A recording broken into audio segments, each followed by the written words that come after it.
ओट्सको मालपुवा पकाएको हेर्नुहोस् है।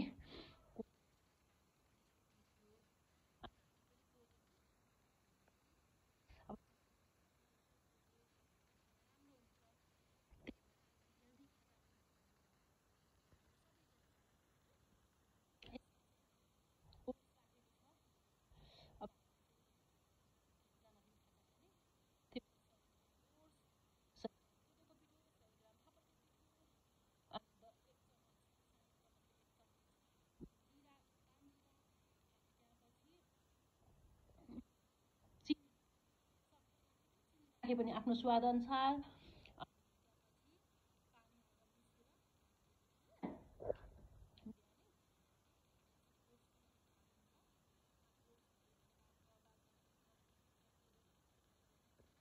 खाजाको लागि बनाएको हजुरहरूको लागि रेसिपी सेयर गरेँ।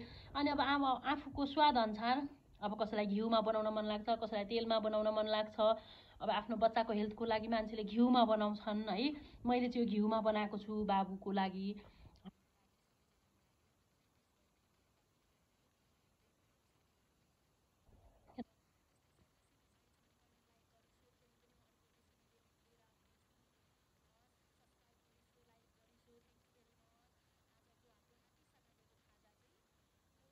मेन कोदो फापर अनि ओट्सको छ है। Thank you.